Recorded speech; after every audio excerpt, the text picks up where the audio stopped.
Welcome to Geo Wars Explained, where every war is not just a story. Disclaimer: this channel provides commentary and analysis on historical and crumps.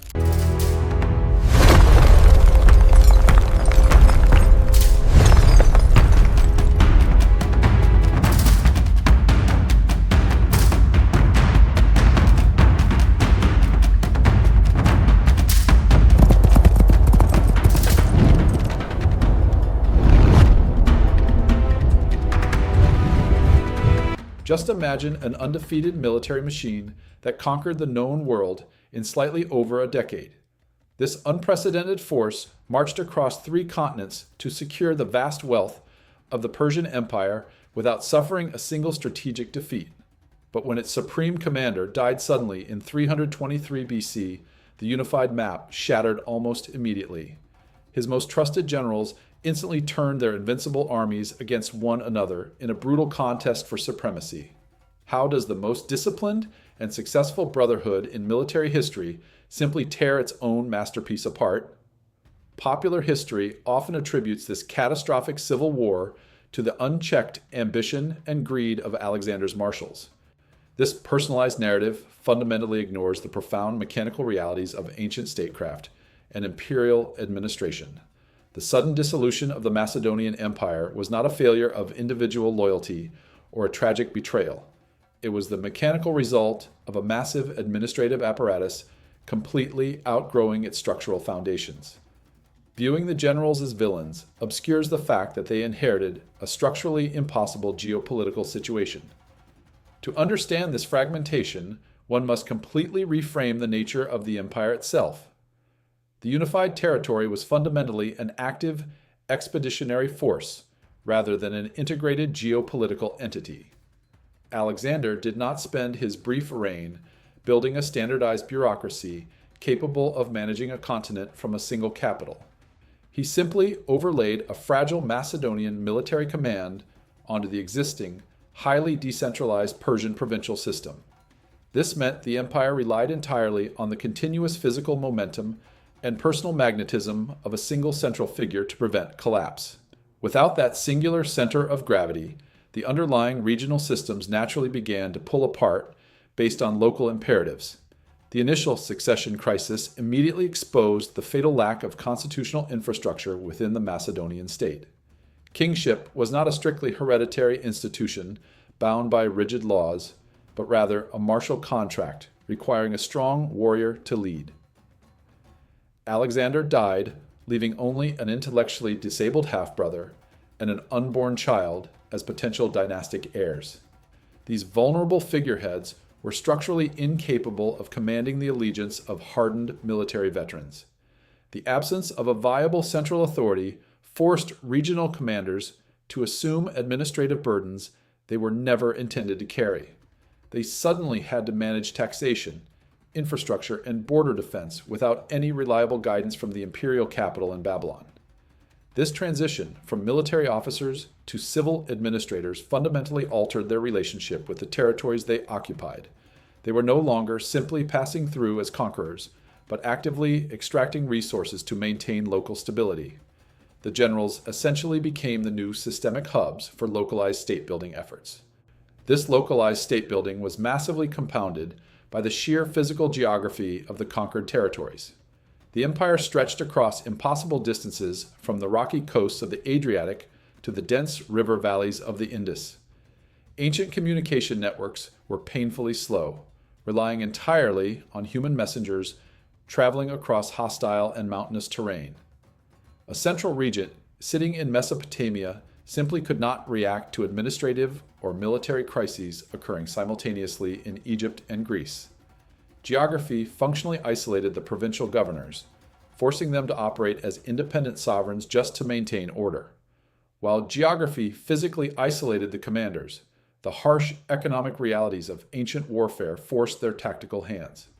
The Macedonian military was a professional, salaried institution that required continuous infusions of silver and massive agricultural surplus.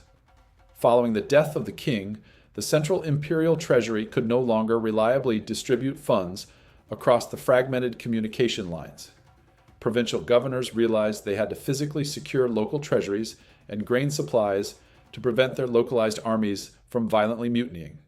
The structural necessity of paying their troops transformed regional administrators into autonomous warlords bound to specific geographic resource bases.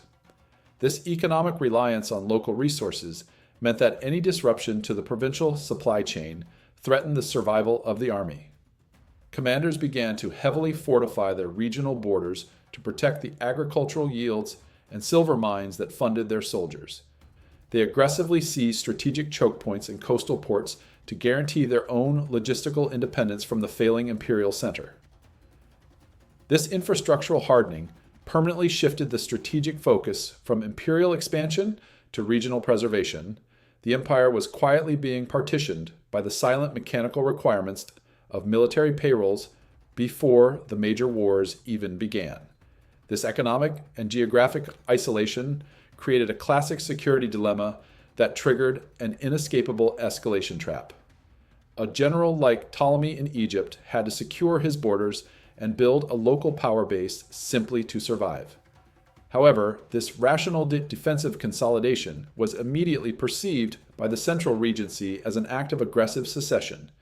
The central authority was structurally forced to attack these consolidating provinces to maintain the illusion of imperial unity. Defensive entrenchment thus mathematically guaranteed a massive military response, eliminating any possibility of a peaceful administrative partition. Every attempt to enforce unity from the center only accelerated the violent disintegration of the imperial structure. When the central regent Perdiccas marched an army into Egypt to assert control, his supply lines collapsed and his own troops assassinated him. This failure proved that the geographic overhead of the empire was simply too massive for any single army to police. It demonstrated that regional strongholds possessed a natural defensive advantage over a stretched and exhausted central authority. The generals quickly learned that basic survival required destroying any rival who attempted to rebuild a centralized military monopoly. The conflict rapidly escalated beyond simple border disputes into a structural competition for total systemic survival. The generals began actively poaching allied commanders and mercenary units from one another by offering higher wages and better land grants.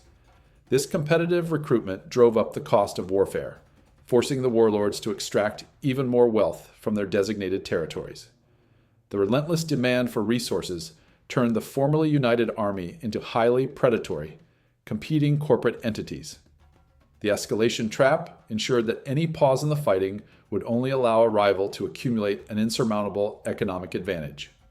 The exact moment all viable alternatives to fragmentation vanished occurred during the subsequent administrative partitions and dynastic purges.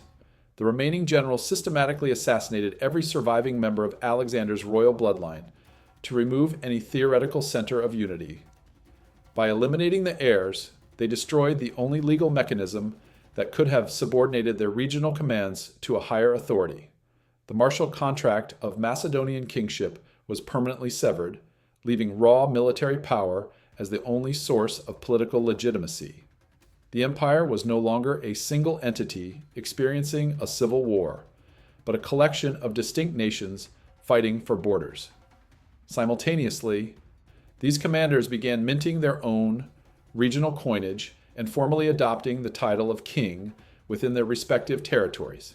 The introduction of localized currency permanently decoupled the regional economies from the old imperial network. A soldier paid in Ptolemaic silver was now economically bound to the survival of the Egyptian state, not the Macedonian Empire. These actions permanently severed the final institutional and ideological tethers that connected the provinces to the concept of a unified realm. History was firmly locked into its path as the administrative fiction of a single empire was finally and officially abandoned.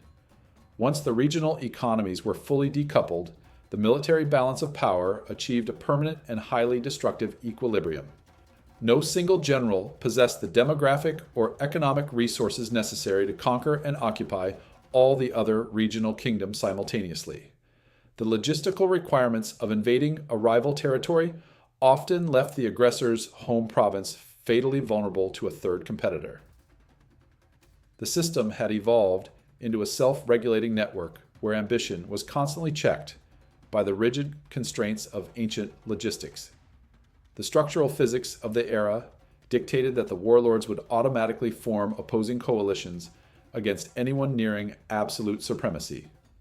This balance of power mechanism ensured that decades of continuous warfare would yield constantly shifting borders, but never a total reunification. Major battles were fought to secure vital economic zones like the Levant, but the core territories remained largely impenetrable to permanent conquest. The geopolitical landscape had fractured into a system that mechanically punished any attempt to recreate Alexander's massive footprint. The descendants of the generals eventually accepted these limitations, formalizing their borders and focusing on internal dynastic stability. The wars of succession simply exhausted the kinetic energy of the original expeditionary force until friction forced it to a halt. The fragmentation of this massive empire was not a tragedy of human betrayal or a failure of Macedonian discipline. It was a rigorous demonstration of the absolute limits of ancient administrative capacity and geographic endurance.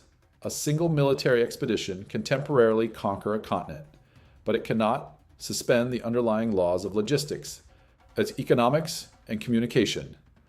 The resulting Hellenistic kingdoms of Ptolemaic Egypt, Seleucid Asia, and Antigonid Greece were not aberrations of history. They were the natural, structurally sound administrative units required to efficiently manage the resources of the ancient Mediterranean and Near East. Viewing this collapse through the lens of individual greed deeply obscures the profound mechanics of geopolitical statecraft. The generals made highly rational, calculated decisions based on extreme environmental, economic, and demographic limitations. When an expeditionary force exhausts its central legitimacy and outruns its logistical tether, fragmentation becomes an absolute systemic certainty. The swift division of the known world perfectly illustrates that empires are ultimately constrained by their structural capacity rather than their martial ambition. The map was redrawn not by the swords of ambitious men, but by the undeniable math of ancient logistics. The year 323 BC stands as a cold, reflective reminder that geography and economics always conquer the conqueror. Alexander's legacy was not the enduring unity of the globe, but the brutal dispersal of his elite military apparatus. His commanders did not destroy his empire out of malice. They dismantled it to survive the impossible geopolitical burden he left behind. The dust settled to reveal a permanently divided world, governed by the unyielding rules of systemic friction and resource scarcity. The history of the Diadochi proves that while victory can be won in a single lifetime, stability requires a system that outlives its architect. Subscribe for channel for new updates.